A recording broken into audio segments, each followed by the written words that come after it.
سنگ آی همه بر شیشه عمرش زدن سنگ آی یه بر مجلس یه بر شورای نگهبان آخ نمرده بر سر نشش کنن جنگ نمرده بر سر نشش کنن جنگ داد بیداد داد بیداد. من اگه جای مقام عظما بودم یه مسخال مرگ موش مینداختم بالا و تمام. آقای دکتر نه لازم نیست حتما جای ایشون باشه که به جای خودت هم میتونی همین کارو بکنی مسخره رو بری بالا. آقای دکتر من فقط میخواستم موتورت روشن بشه یه خورده بتونی بدبختی نظام رو حل و فصل کنی براش. اولش همین که الان بعد از 90 و بوقی با 9 ماه که از اجرای شدن برنامه گذاشته معلوم میشه هنوز یه قرون پولای بی زبون نظام رو ندادن. چرا اینقدر هول میزدیم که سانتریفوژ پلم کنیم و قلب راکتور سیمان کنیم و دار و ندار اورانیوم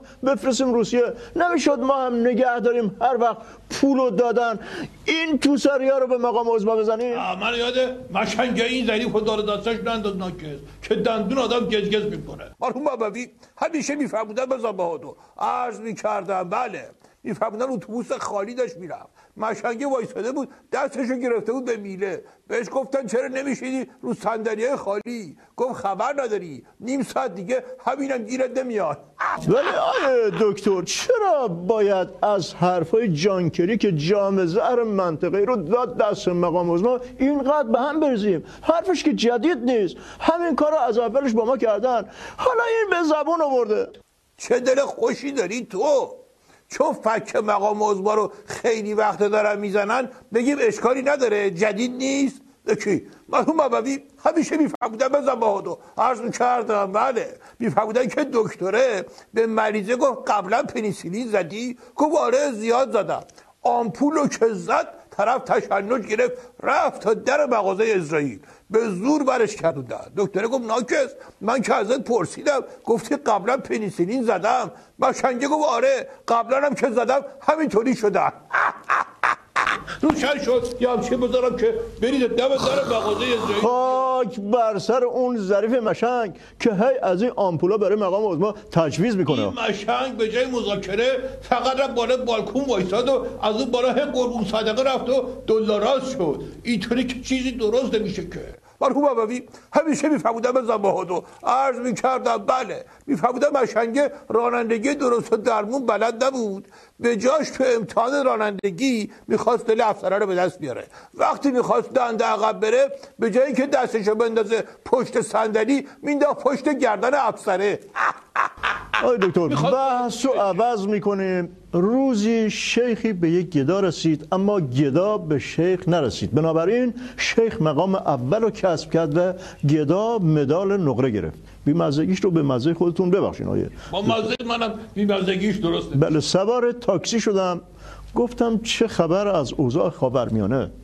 گفت پیاده شو سوار تاکسی زرده شو. من تخصصم تو فیشای حقوقیه که تازگی مال حسین شریعت مداری با 178 میلیون جیرینگی داره میزنه برای مقام اول. سوار هر تاکسی که میشه آی دکتر راجع به بدبختی های مختلف مقام عظما بحثه. حالا شما بگید چه خبر؟ دسته تبر ناکس همه سوالاشو راننده ها تو خط کرده تازه آخرش یاد ما افتاده. البته هیچ راننده ای نمیتونه مثل شما تو گردنه های پیچ و واپیچ استراتژیکی دنده عقب 30 کیلومتر با بالا میرگه تو تاریکی بره بالا دستگیر رو بکشه سویچ تحویل بده. راست میگی اون که بله خیلی خوشم اومد ولی همه راننده تاکسی مملکت هم که جمع بشن نفر یه بدبختی از عظما بگن بازم تموم نمیشه. بیچاره اینقدر بدبخته که بهش گفتم هر وقت تو زندگیش یک درون احساس خوشبختی بکنه باید مطمئن باشه که جلو دوربین مخفیه یه لبخندی بزنه و بره دنبال باقی بدبختیاش. من میرم دنبال بدبختیاش آقای دکتر. داستان ابلاغیه انتخاباتی مال مقام عظما، دعوای شرکت یا عدم شرکت نیروی مسلح، بحث تلخ منابع مالی انتخابات و پولای کثیف، مهمتر از همه دخالت شورای نگهبان.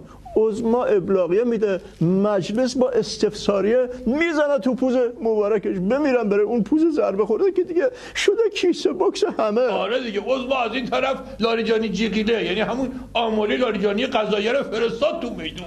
تا حالا سگ صاحبش نمیشناخت، حالا که دعوای سقوفه دیگه ببین چه خاکی به سر عظمای بدبخت بیچاره میشه. البته آیه دکتر حتی منم میدونم که دعوای مجلس شورای نگهبانم نیست، دعوای بین حاجی رفسنجانی و مقام عظماست. آیه دکتر حاجی رفسنجانی از پارسال دنبال این بود که با منقاش یه جمله از زیر زبون مقام عظما سر نیروی مسلح بکشه و بذاره تو ملاج مبارک خود ایشون. آخرش هم همینطوری شد. مرحوم ابوی همیشه میفرمودن بزن بهادر، عرض میکردم بله، میفرمودن که یارو مرد، نمیدونستن چطوری به بچه‌هاش خبر بدن که دق نکنن، نه شو چجوری بردارن بیارن خونه و اینا. رفیقش گفت بسپرین به من. بعدش رفتش بهشون گفتش که شما میدونین که باباتون میخواد همتون رو از ارث محروم کنه و این خونه رو به اسم من بکنه. همه یک صدا گفتن الهی ذلیل بشه، الهی به زمین گرم بخوره، الهی جنازه شو بیارن خونه. تا اینو گفت این بول گرفت، گفت بچه‌ها جنازه رو بیاری. منظورتون چی آقای دکتر؟ یعنی همه حرفایی که میزدن که تحریما لغو میشه و اینها دلخوش کنک بود؟ بله دیگه، صحت خواب سر صدای من بیدارت کرد ناکس. حالا دیگه مرحوم ابوی همیشه میفهمودن بزن بهادر. عرض میکردم بله، میفهمودن که آخوند ده رو منبر کلی از کت خدا تعریف کرد. کت خدا بهش گفت صفا کردم، هر وقت خواستی از ده ما بری بیا 10 گونی برنج از من بگیر و برو. حاجی خوشحال روزی که خواست از ده بره رفت در خونه کت خدا، گفت کیسه های برنج لطفا. کت خدا گفت دلت خوشا، اون روز بالای منبر یه چیزایی گفتی که من خوشم اومد، من پایین منبر یه چیزی گفتم که تو خوشت بیاد، برو پی برجامت بابا. حالا برو پی برجامت. آقای دکتر من میدونم چرا گفتین برجام، خواستین خون من به جوش بیاد که باهاتون دعوا کنم یا آخر برنامه، ولی من دعوا نمیکنم چون حالی برام نمونده، برای عظما هم نمونده، دعوا نمیکنم که تو خماریش بمونی. آیه دکتر دعوای تو که من دنبالش باشم کی 100 تا مقامات نظام دارن فک هم دیگه رو میارن پایین، پاچه هم دیگه رو گرفتن، خب میرم با اونا دعوا میکنم. گور پدر همشون با عظماشون هر چی میخوان دعوا کنن، من حوصله ندارم از چی دفاع بکنم. دکتر کنم 100 تا مقام داره که حوصله دعوا دارن، بیا با اونا دعوا میکنم چون خودشون بالا بس.